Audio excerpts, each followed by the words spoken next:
sehat bersama saya, Dr. Faidan Lumbanturuan. Pada video kali ini kita akan membahas penyebab diabetes atau gula darah tinggi yang Anda tidak ketahui. Ya, mungkin tadinya Anda tidak diabetes, tapi tiba-tiba kemudian menjadi diabetes, Anda bingung. Ya, nah mungkin penyebabnya adalah obat-obatan. Ya, jadi Anda mengkonsumsi obat-obatan yang ternyata kalau dikonsumsi terus-menerus dalam jangka panjang meningkatkan gula darah dan menyebabkan diabetes. Apalagi kemudian ntar Anda punya kebiasaan mengkonsumsi makanan yang kaya karbohidrat, Anda tidak suka berolahraga, dan Anda mengalami proses penuaan komplit. Obat-obatan apa itu? Kita bahas dalam video ini, tapi sebelumnya izinkan saya mengucapkan salam untuk Anda. Assalamualaikum, Namo Buddhaya, Om Swastiastu, Shalom, Haleluya, Webesem, Yesua, Amasya, salam kebajikan, Rahayu. Baik, obat yang pertama adalah, kita to the point aja, kortikosteroid, obat anti nyeri. Obat anti nyeri yang golongan steroid, ya, yang dipakai untuk menurunkan rasa nyeri biasanya kalau Anda punya masalah nyeri atau radang pada sendi. Nah, sebetulnya bukan hanya untuk mengurangi nyeri, tapi juga dipakai untuk mengurangi peradangan seperti orang yang punya asma, kemudian alergi atau cedera sendi yang lain. Ya, kortikosteroid juga digunakan dalam misalnya proses pengobatan dalam kondisi yang gawat darurat, ya. Misalnya juga sedang tabrakan atau apa yang sedang dan sering dipakai untuk membantu dalam proses operasi. Nah, kemudian dalam kondisi yang dipakai rutin atau reguler, ya, itu sering dalam bentuk inhaler atau krim kulit yang memang tidak mempengaruhi gula darah, tapi yang ditelan, dimakan itu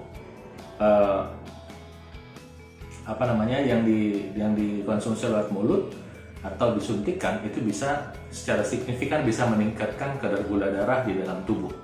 Nah, itu sebabnya jika hanya dipakai dalam jangka pendek sih nggak apa-apa, tapi kalau terus-menerus, dalam arti ketika Anda sakit sendi, pernah enak nih makan obat kortikosteroid, ya, terus Anda beli sendiri, melakukan self medication atau pengobatan diri sendiri, ini yang berisiko menyebabkan peningkatan gula darah. Nah, obat yang kedua adalah golongan beta blocker. Beta blocker ini adalah merupakan obat penurun tekanan darah sehingga umum dipakai untuk kondisi medis, ya, dan juga kalau biasanya orang yang punya masalah hipertensi juga punya masalah dengan detak jantung yang tidak teratur, ada masalah kecemasan, ya. Jadi dia juga membantu menenangkan orang yang punya masalah hipertensi. Nah, obat ini sebetulnya tidak boleh dikonsumsi sembarangan, harus dengan resep dokter dan di bawah pengawasan dokter. Kenapa? Karena ada efek samping umum yang seringkali mengikuti obat ini, yaitu sakit kepala, mual, muntah, ya, dan jantungnya malah jadi berdebar-debar. Dan satu lagi, kadar gula darah naik. Jadi ketika Anda mengkonsumsi obat darah tinggi, ya, atau mungkin Anda punya masalah jantung dan dokter memberikan obat golongan beta blocker, atau tanyalah sama dokter Anda, ini golongan apa obat ini, sebaiknya Anda segera konsultasikan untuk mencari obat alternatifnya. Obat ketiga adalah golongan statin, obat kolesterol, ya, sangat terkenal. Biasanya dipakai untuk menurunkan kadar kolesterol dan sebagai terapi penyerta jika Anda punya masalah jantung dan atau stroke, ya, dan atau kolesterol tinggi dan atau diabetes. Pokoknya ketika kolesterol Anda tampak tinggi, nah mungkin dokter meresepkan obat golongan statin, ya. Tapi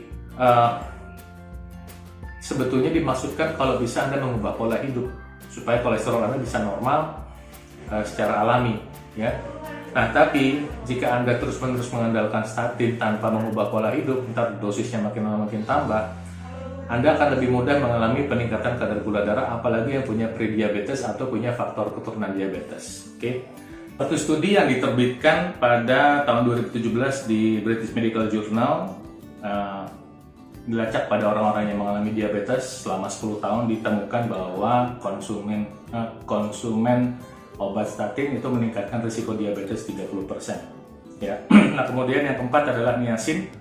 Niacin adalah vitamin B yang sebagai suplemen dan dijual over the counter atau sering dijual bebas. Dan ini ternyata walaupun bisa membantu menurunkan kolesterol, juga bisa meningkatkan kadar gula darah. Studi yang diterbitkan pada bulan Februari 2016 di jurnal Heart menyimpulkan bahwa niacin meningkatkan risiko diabetes. Yang kelima adalah obat antipsikotik, ya. Obat antipsikotik adalah obat untuk masalah kejiwaan, misalnya yang punya masalah skizofrenia, ya. atau penyakit mental lain, dan beberapa jenis obat yang dipakai untuk mengatasi ini juga meningkatkan gula darah ya. Sebab di antara pasien-pasien yang mengalami psikotik ini sebelum menggunakan obat antipsikotik itu tidak punya diabetes ya. Jadi ini yang ditemukan dalam suatu penelitian. Jadi jika Anda atau kerabat atau saudara Anda atau keluarga Anda ada yang mengalami gula darah tinggi karena mengkonsumsi obat-obatan antipsikotik, hubungi dokter Anda untuk mencari alternatif lain ya. Kemudian yang keenam adalah antibiotik. Antibiotik merupakan obat yang umum dipakai untuk mengatasi infeksi saluran cerna, saluran kemih, dan kemudian saluran nafas. Tapi obat ini sering disalahgunakan khususnya untuk kelas antibiotik disebut fluoroquinolone yang ternyata bisa meningkatkan gula darah. Jadi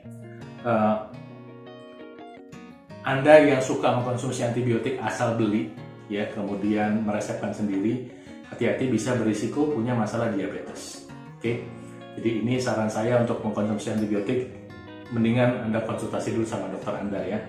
Kemudian juga ada golongan pentamidin, obat antimikroba yang digunakan untuk sejenis pneumonia ya, atau radang pada paru-paru, juga bisa meningkatkan gula darah. Nah, terakhir yang ketujuh adalah dekongestan. Dekongestan adalah obat untuk ada hidup mampet ya. Misalnya pseudoephedrine ya, dan phenylephrine umumnya untuk membantu meredakan flu. Tapi ternyata obat-obat ini kalau dikonsumsi jangka panjang bisa menyebabkan gula darah naik. Jadi udah 7 yang kita bahas ya, obat-obatan yang ternyata bisa meningkatkan gula darah tinggi. Nah, gimana? Apakah Anda mengkonsumsi salah satu dari obat-obatan ini? Coba tolong ditulis komentarnya, dan jika memang ada, hubungi dokter Anda. Tolong buat teman-teman ingat untuk selalu menjaga pola hidup sehat, dan tolong di like video ini, subscribe bagi yang belum, dan di share kepada saudara-saudari untuk kerabatnya. Saya doakan Tuhan Yang Maha Kuasa memberkati Anda selalu. Salam sehat untuk Anda.